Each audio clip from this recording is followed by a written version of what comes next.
Is cash banned? The shocking truth about CBDC. Have you ever wondered why in recent years we are being so persistently conditioned to the idea that paper money is a relic of the past, an inconvenient and even dirty attribute of a bygone era? Imagine a world where every action you take, every purchase, and even a cup of coffee bought for a casual acquaintance is instantly recorded in a global database without any possibility of keeping it a secret. We stand on the threshold of the greatest financial transformation in human history, which will forever change the very concept of personal freedom and private property. Today, I will reveal to you the details of a plan that has been prepared for decades in the closed offices of central banks and international organizations striving to establish total control over every movement of your funds. In this investigation, we will figure out why central bank digital currencies are actually being introduced and what price we will have to pay for the perceived convenience of contactless payments. You will learn how, under the guise of progress, the most perfect digital prison is being created, from which it will be impossible to escape without having a physical coin or a paper bill in your pocket. Watch this material until the very end, because the information you hear may become the only tool for protecting your financial future in a world where anonymity is declared a crime. Many of you have surely noticed how ATMs are gradually disappearing from our lives, and small shops are increasingly refusing to accept paper signs, citing a lack of change or technical difficulties. This is not at all a random coincidence or the natural course of technical progress, but a clearly planned campaign to discredit cash circulation. Cash is the last bastion of human financial independence from the state machine, as it allows for transactions without asking permission from intermediaries in the form of banks. When you pass a banknote from hand to hand, no algorithms, servers, or sensors are involved in this process who could block the transaction at their discretion. It is precisely this uncontrolled freedom that causes genuine horror among those who are used to managing the world through monitoring the flows of capital and resources. The idea of introducing digital currencies, known as central bank digital currency, is presented to us in a beautiful package of innovation, instant transfers, and the fight against the shadow economy. However, behind these slogans hides a mechanism that allows for the programming of your money, determining where, when, and on what you have the right to spend it. To understand the scale of what is happening, one must go back to the origins of the very concept of money. Cash is not just scraps of paper or metal circles. It is a symbol of trust, but not trust in the state or a bank, but trust between people. When you hand someone a coin, you do not depend on servers, the internet, political decisions, or credit ratings. This transaction is completed at the moment it is made. It cannot be canceled, frozen, or traced. It is precisely this absolute autonomy that is the main reason for the hatred of cash from those who strive for absolute control. After all, what is power if not the ability to control resources? And money is the most universal of all resources. Since the beginning of the 20th century, elites have tried to limit the use of cash. Remember how in the 30s, private ownership of gold was banned in many countries? This was the first step toward the devaluation of real assets and tying the population to fiat, that is, unbacked currencies. Later, checkbooks appeared, then plastic cards, and now smartphones. Each of these steps, presented as a triumph of convenience and technological progress, was in fact a step toward the gradual abandonment of direct ownership of one's funds. Your bank account is not your property, it is the bank's debt to you.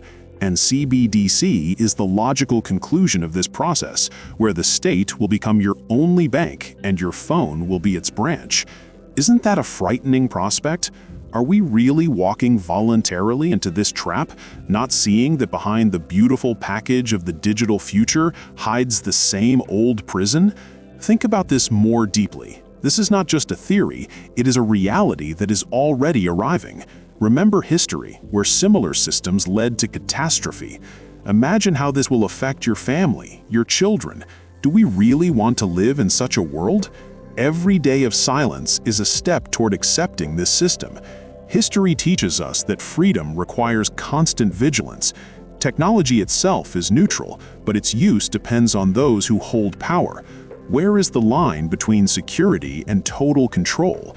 This question should concern everyone who values their independence. Think about what will happen if your funds become not just numbers on an account, but program code that has an expiration date or geographical restrictions.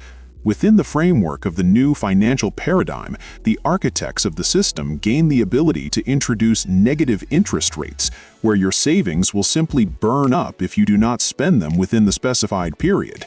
This is not just a theory, but real discussions being held at the forums of the world's largest economic institutions, under the pretext of stimulating consumer demand.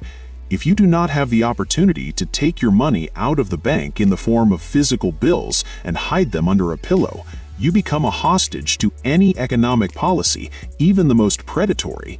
The state will literally be able to force you to spend your hard-earned money on those goods it considers correct, blocking the purchase of meat or gasoline for the sake of complying with so-called environmental quotas. Each such transaction will be tied to your digital profile, forming a social credit score on which your ability to survive in the new society will depend. Let's look at how CBDC fundamentally differs from the electronic currency we use today. When you pay by card or transfer money through an app, those funds still exist in the form of deposits in commercial banks. These banks compete with each other, and although the system is under supervision, you have a certain choice and, theoretically, the possibility to go into cash. Central Bank Digital Currency destroys this last barrier. It will be issued directly by the central bank, bypassing commercial structures. This means that all your financial assets will be on the state's balance sheet. Imagine a scenario. The government decides that you are not participating actively enough in the green economy. Your CBDC wallets could be programmed so as not to accept payment in stores selling goods with a high carbon footprint. Or, say, during social protests, your ability to spend money could be temporarily restricted to suppress the financing of extremism. Does it sound absurd? Yet such technologies are already being tested. In China, the digital yuan has built-in features that allow for setting an expiration date for money or limiting its use to certain categories of goods. This is not money, it is a tool of behavioral control. And the scariest part is that this system will be completely transparent to the authorities and absolutely opaque to you. Your every tea, every subway ride, every charitable contribution, all of this will become part of a huge database that will be used to form your digital profile. And whoever owns the data owns the future. Are we really ready to give this key to our future into someone else's hands without a fight? Think about this more deeply. This is not just a theory, it is a reality that is already arriving. Remember history, where similar systems led to catastrophe. Imagine how this will affect your family, your children. Do we really want to live in such a world? Every day of silence is a step toward accepting this system. History teaches us that freedom requires constant vigilance. Technology itself is neutral, but its use depends on those who hold power. Where is the line between security and total control? This question should concern everyone who values their independence. Who exactly is behind this global transition, and why exactly now has the pressure on cash reached its peak in all countries of the world simultaneously? The answer lies in the desire to create a transparent society where every citizen will be in the palm of a hand and any manifestation of dissent can be suppressed with a simple keystroke. Imagine that for participating in an unauthorized rally or for a sharp statement on social media, they simply turn off your ability to pay for transport or buy groceries. Without cash, you turn into a shadow, losing the opportunity to get help from a neighbor or buy medicine, as your digital identity will be temporarily deactivated by the system. This is an ideal tool of suppression that does not require the use of force, because hunger and isolation work much more effectively than any other methods of influencing the masses. We are told that this is being done to fight terrorism and money laundering, but should an honest person really sacrifice their privacy for the sake of an illusion of security? It is important to understand that cash possesses a unique property that is impossible to replicate in digital form, namely complete autonomy from electrical grids and internet operation. In the event of any large-scale failure, hacker attack, or technological disaster, digital currency turns into a useless set of bits, leaving millions of people without means of survival. Cash, on the other hand, continues to work even in complete darkness, ensuring survival and the exchange of goods in the most extreme conditions that could arise at any moment. Proponents of digitalization intentionally ignore this safety aspect, pushing humanity into the abyss of absolute dependence on fragile technological systems. They want you to forget the smell of paper and the clink of coins, because tangible money gives a sense of reality and ownership, while numbers on a screen are perceived as something ephemeral.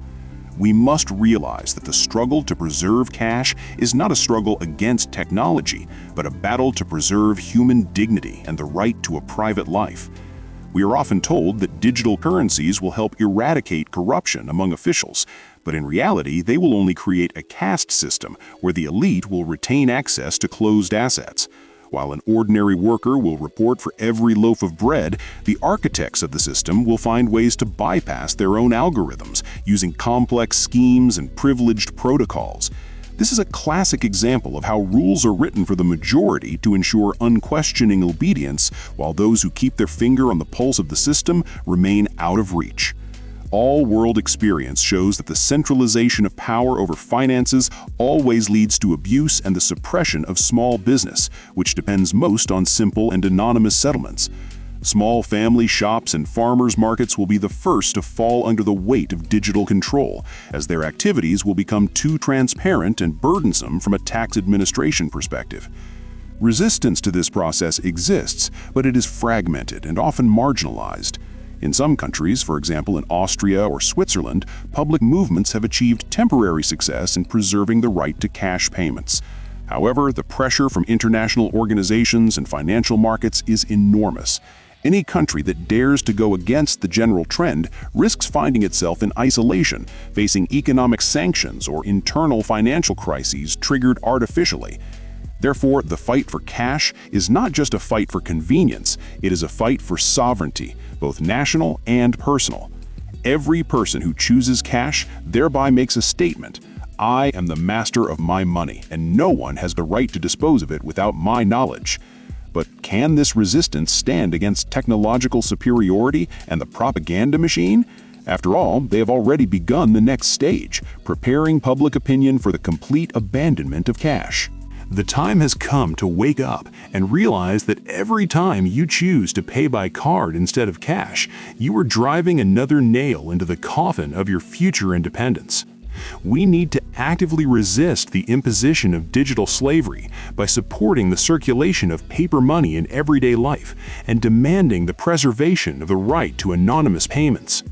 Do not let convenience blind you, for behind every contactless terminal stands an invisible overseer who records the story of your life in the interests of global corporations. Study the materials, share this information with your loved ones, and remember that only an informed society is capable of stopping the transformation of the planet into a giant digital camp. Our freedom begins with our wallet, and as long as coins jingle in it, we have a chance for an independent and worthy future.